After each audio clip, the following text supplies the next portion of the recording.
अस्सलाम वालेकुम। पाकिस्तान से दुश्मनी अफगानिस्तान को महंगी पड़ी है, क्योंकि पाकिस्तान ही एक ऐसा मुल्क था जो अफगानिस्तान की पुश्त पर हर वक्त खड़ा होने को तैयार था। आलमी बरादरी हो या खित्ते की सूरत हाल, पाकिस्तान ने हमेशा अफगानिस्तान का साथ दिया और ख़ास तौर पर तालिबान का साथ दिया। लेकिन तालिबान अपनी फितरत से मजबूर हैं, उन्होंने पाकिस्तान को हमेशा धोखा दिया। पाकिस्तान के दुश्मनों टीटीपी को हमेशा पुष्ट बनाई की उनकी पाकिस्तान के खिलाफ अपनी सरजमीन को खुले आम इस्तेमाल होने दिया। पाकिस्तान के खिलाफ अपनी सरजमीन पर ट्रेनिंग कैंप्स बनने दिए। पाकिस्तान के खिलाफ अफगानिस्तान में दहशतगर्दी की प्लानिंग होती रही, वहां से टीमें तश्कील होकर पाकिस्तान में दरअंदाजी करती रही और पाकिस्तान में दहशतगर्दी करती रही। और तालिबान हुकूमत खुली आंखों के साथ न सिर्फ ये देखती रही बल्कि होने में मददगार भी साबित होती रही। और अब पाकिस्तान ने बिल्कुल वाज़े अंदाज में अफगानिस्तान को बता दिया है कि अब हम आपके साथ दोस्ती में इंटरेस्टेड नहीं हैं।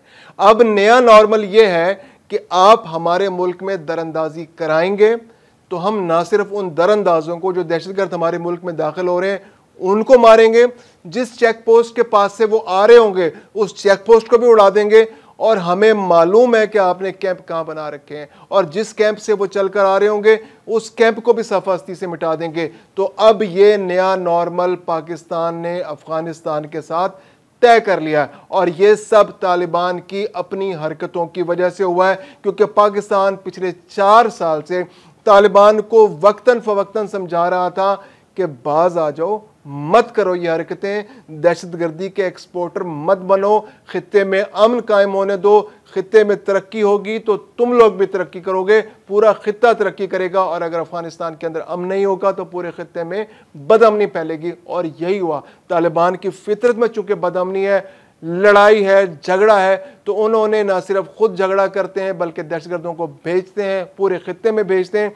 और अगर ना भी भेजें तो उनकी पुश्तबानी करते हैं, उनकी पुश्तपनाही करते हैं और उनके पीछे सपोर्ट के तौर पर खड़े होते हैं, उनको असला फराहम करते हैं। तो यही पिछले 4 साल से हो रहा था। और पाकिस्तान ने जो पिछले 5 दिन के अंदर किया है वो अफगानिस्तान के होश उड़ाने के लिए काफ़ी है। उनकी पोस्टें उड़ा दी, उनके कैंप उड़ा दिए, तालिबान के ट्रेनिंग कैंप्स उड़ा दिए, सब बर्बाद कर दिया। और जो सबसे बड़ी तब्दीलियां 2 बहुत होने जा रही हैं वो बहुत ज़्यादा अहम है, उनको नज़रअंदाज नहीं किया जा सकता, क्योंकि पाकिस्तान की खारजा पॉलिसी में एलानिया तौर पर अब शिफ्ट है। अब यू टर्न कहें या शिफ्ट कहें, पाकिस्तान ने अपनी खारजा पॉलिसी यकसर तब्दील कर दिया है, क्योंकि पाकिस्तान ने अब बिल्कुल वाज़ेह तौर पर कहा है कि अब हम अफगानिस्तान में कसीरुल जहती हुकूमत चाहते हैं, एक ऐसी हुकूमत जिसके अंदर तमाम ग्रुप्स शामिल हों। ये ना हो कि सिर्फ एक ग्रुप की हुकूमत और बाकी जो ग्रुप है उन पर जुल्म हो रहे हैं और हम उस ग्रुप के सपोर्टर बन जाएं और बाकी अफगानिस्तान की आवाम जो है उसका जबर बर्दाश्त कर रही हो।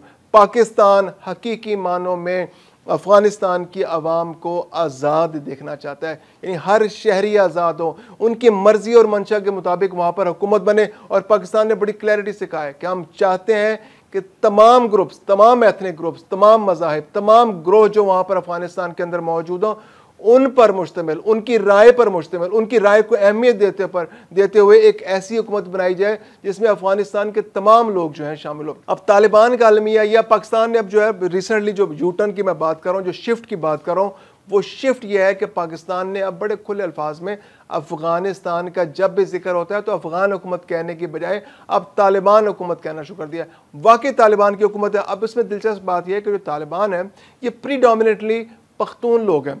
अब हमें डेमोग्राफी देखनी पड़ेगी कि अफगानिस्तान की डेमोग्राफी एक्चुअली है क्या, अफगानिस्तान में क्या वाकई पख्तून अक्सरियत में है या कोई दूसरे ग्रोह जो है वो अक्सरियत में। क्योंकि पहले तालिबान से पहले जो हुकूमत थी उसके अंदर पख्तून शामिल थे, लेकिन इसके बावजूद जो शुमाली तहात के लोग थे, जो गैर पश्तून लोग थे, उनकी अक्सरियत थी और उनकी डोमिनेंस थी इस हुकूमत के अंदर। लेकिन अब तालिबान के आने के बाद तालिबान में चूँकि अक्सरियत पश्तून लोगों की है, कबायली निज़ाम है, कबायली कल्चर है, देही इलाकों के रहने वाले लोग हैं, वही इसका ईंधन बनते हैं, वही इसकी फ़ौज बनते हैं, वही इसके लिए असला उठाते हैं, वही वहाँ पर अपने दुश्मनों से लड़ते हैं, जिन्हें ट्रेनिंग है अपने मुल्क से दहशतगर्दी करने की।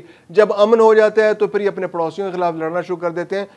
ठीक है, जब अगर हमलावर आया, को रूस आया, को अमेरिका आपके मुल्क में आएगा तो आपसे ज़रूर लड़ें, लेकिन जब आपके मुल्क में अमन कायम होने का, जब तरक्की करने का वक्त आता है तो ये बंदूकें उठाकर पड़ोसी मुल्कों की तरफ चल पड़ते हैं, और अगर खुद ना चलें तो जनाब इनके दोस्त कुछ ऐसे ग्रोह मौजूद होते हैं जिनकी ये फंडिंग करते हैं और वो जाकर दूसरे मुल्कों में दहशतगर्दी करते हैं। यही तालिबान हुकूमत के साथ हो रहा है। तो अब हम बात कर रहे थे कि डेमोग्राफी अफगानिस्तान की क्या है। तो अफगानिस्तान की जो टोटल आबादी है उसका तकरीबन 38 से 40% आबादी जो है वो पश्तूनों पर मुश्तमिल है। बज़ाहिर ऐसा लगता है कि पूरा अफगानिस्तान ही, शायद अफगानिस्तान की जो आबादी की अक्सरियत जो है वो 70-80% वहाँ पे पश्तून रहते हैं। ऐसा बिल्कुल नहीं है।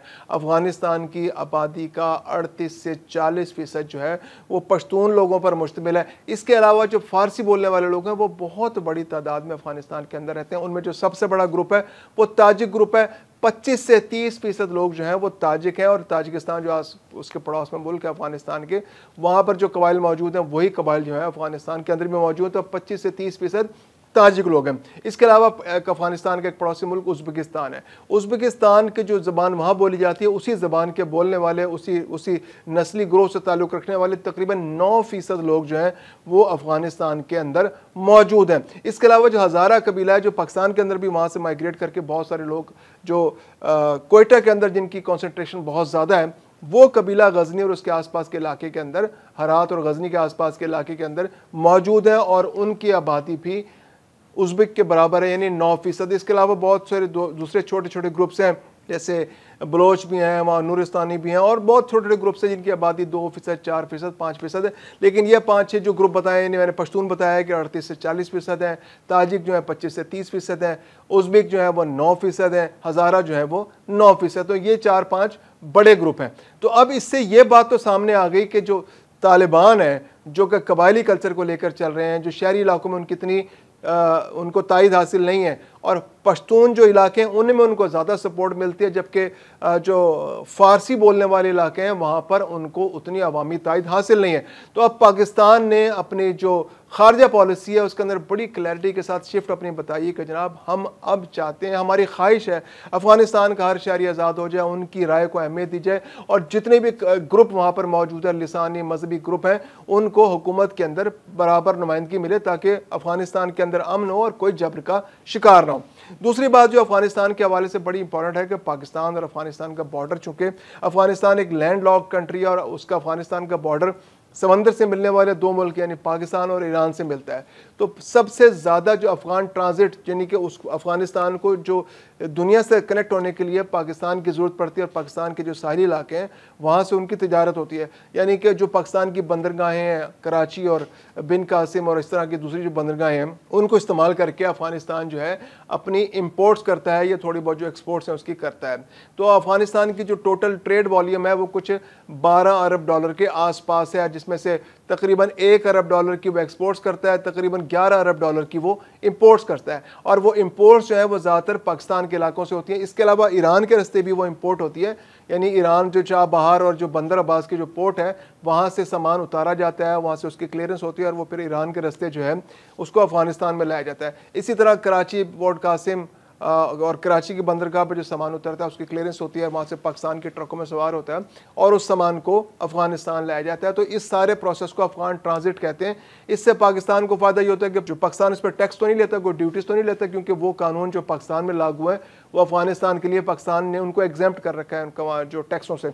लेकिन ये है कि पाकिस्तान की जो दूसरी जो क्लियरिंग का शोबा है, जो शिपिंग का है, जो ट्रकिंग का है, जो आपके पाकिस्तान के ट्रक होते हैं, जो कार्गो ट्रक्स हैं इस्तेमाल होते हैं, तो वो अफ़गानिस्तान आते हैं। तो इससे ओवरऑल या फिर पाकिस्तान की जो सड़कें इस्तेमाल होती हैं, इंफ्रास्ट्रक्चर इस्तेमाल होता है, जो टोल टैक्स होता है, तो इस तरह से पाकिस्तान को काफ़ी रेवेन्यू मिलता है। एक अंदाजे के मुताबिक जो अफ़गान ट्रांजिट है इससे पाकिस्तान को हर साल तकरीबन 250 मिलियन से लेकर 400 मिलियन डॉलर तक की बचत होती है। लेकिन अब ये कि पाकिस्तान के अलावा ईरान की बंदरगाहें भी इस्तेमाल होती हैं, तो जो पहले अफ़गान ट्रांजिट का जो शोबा पाकिस्तान का तकरीबन 80% जो ट्रांजिट थी, ट्रेड जो थी पाकिस्तान के जरिए हो रही थी, तो अब उसका शेयर ग्रेजुअली ईरान की तरफ भी शिफ्ट हो रहा है। लेकिन अब पाकिस्तान ने पिछले कुछ अरसे से जो रस्ते हैं अफ़गानिस्तान के वो बंद कर दिए हैं, जो तिजारत है वो बंद है। अब अफ़गानिस्तान की तिजारत पाकिस्तान के रस्ते नहीं हो पा रही, क्योंकि हालात बहुत कशीदा थे। हमने अपनी चेक पोस्टें बंद कर दी हैं, चमन के रस्ते, स्पेन बोलदेक के रस्ते ट्रेड होती थी, या तुरखम के रस्ते ट्रेड होती थी, या अंगूर अड्डा के जरिए ट्रेड होती थी, थी। इसके अलावा एक दो और भी क्रॉसिंग पॉइंट्स हैं जहाँ से थोड़ी बहुत ट्रेड होती थी। ये दो बड़े ट्रेडिंग पॉइंट्स हैं, चेक पॉइंट्स हैं।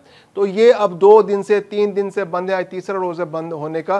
तो अब अफगानिस्तान के लिए एक बहुत सीरियस प्रॉब्लम हो गया है, पैदा हो गया है कि अब वो ट्रेड किस तरह करेगा। अब या तो वो पूरी की पूरी ट्रेड ईरान की तरफ शिफ्ट करे, जो बहुत बड़ा एक प्रोसेस है, क्योंकि बहुत सारे शिपिंग जो उनके ऑर्डर्स हैं, आगे जो इंपोर्ट्स हैं, वो पाकिस्तान की कराची पोर्ट पर या तो पहुंच चुके हैं या फिर रास्ते में, और ट्रक अफगानिस्तान की तरफ गामजन है। तो अफगानिस्तान के लिए एक बहुत बड़ा प्रॉब्लम पैदा हो गया, और ये ट्रक अब तोरखम बॉर्डर से पीछे पाकिस्तान के इलाके में रुके हुए, और पाकिस्तान ने चूंकि क्रॉसिंग पॉइंट बंद कर रखा है, तो अब अफगानिस्तान के लिए बहुत बड़ा प्रॉब्लम है।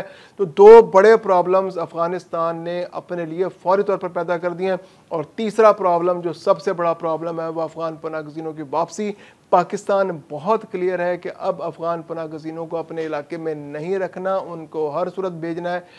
इस साल के अब तक तकरीबन 80,000 को तो गिरफ्तार करके वापस भेजा जा चुका है, और पिछले 2 साल के अंदर तकरीबन 16 लाख पनाहगज़ीन पाकिस्तान से अफगानिस्तान जा चुके हैं। और अब पाकिस्तान इस महीने में जो लास्ट महीना गुजरा है, इसके अंदर भी तकरीबन 1,80,000 से 2 लाख के करीब पनाहगज़ीनों को वापस भेजा जा चुका है। और अब पाकिस्तान प्लान कर रहा है कि इस साल के आखिर तक हमने 1 मिलियन पनाहगज़ीनों को वापस उनके मुल्क भिजवा देना है। तो अब पाकिस्तान के अंदर क्रैकडाउन भी तेज़ी से जारी है, पाकिस्तान के अंदर उनकी पकड़ दकड़ भी हो रही है, उनके प्रॉपर्टीज़ भी उनसे ली जा रही है, उनको कुर्की भी की जा रही है, ऑक्शन भी हो रही है, और जो वॉलंटरीली जा रहे हैं उनको फैसिलिटेट करके उनके इलाकों में वापस भिजवाया जा रहा है। तो ये बहुत सीरियस अफगानिस्तान ने अपने लिए प्रॉब्लम्स पैदा कर लिए हैं। उनको जंग का शौक, उनको टीटीपी को सपोर्ट करने का शौक, उनको बीएलए को लॉन्च करने का शौक, उनको कैंप बनाने का शौक, भारत के साथ पींगे चढ़ाने का शौक, और ये भारत की गोद में बैठ के मोदी के साथ यारी लगा के अफगानिस्तान ने जो पाकिस्तान के साथ जंग की, और जिस तरह से तालिबान का जो वो वज़ीर ख़ारजा अमीर मुत्तकी जो है अफगान इंडिया के अंदर बैठ के पाकिस्तान के खिलाफ फजूल बातें कर रहा है और अपनी दोस्ती बता रहा है कि जब हम तो इंडिया के साथ स्ट्रेटेजिक पार्टनरशिप करने जा रहे हैं, तो ये अफगानिस्तान के लिए गले की हड्डी बनना जा रहा है। और पाकिस्तान अफगानिस्तान को अभी से उसके असरात, उसके नताइज उसको मिलना शुरू हो गए, और आने वाले दिनों में ये ज़्यादा शिद्दत के साथ सामने आएंगे, क्योंकि अफगानिस्तान और पाकिस्तान के बॉर्डर्स मुश्तरक हैं। इंडिया और अफगानिस्तान के बॉर्डर्स मुश्तरक नहीं है। पाकिस्तान और अफगानिस्तान के दरमियान 2911 किलोमीटर का बॉर्डर है, जो बलूचिस्तान और KPK और थोड़ा गिलगित बल्तिस्तान से टच होता है, वो गुजरता है। तो ये अफगानिस्तान की मजबूरी है कि उसको पाकिस्तान के साथ अच्छे ताल्लुकात रखने हैं, और पाकिस्तान हमेशा अच्छे ताल्लुकात चाहता है अफगानिस्तान के साथ। हमेशा पाकिस्तान ने सपोर्ट किया। पाकिस्तान ने मिलियंस ऑफ जो पनाहगज़ीन है, रेफ्यूजीज़ हैं, उनको अपने मुल्क में तकरीबन 4.5 दहाइयों तक, यानी 45 साल तक अपने मुल्क में पनाह दी है। तो ये अफगानिस्तान को याद रखना चाहिए कि अपना देरीना दोस्त खो देना उसके लिए आने वाले दिनों में बहुत नुकसानदेह साबित होगा।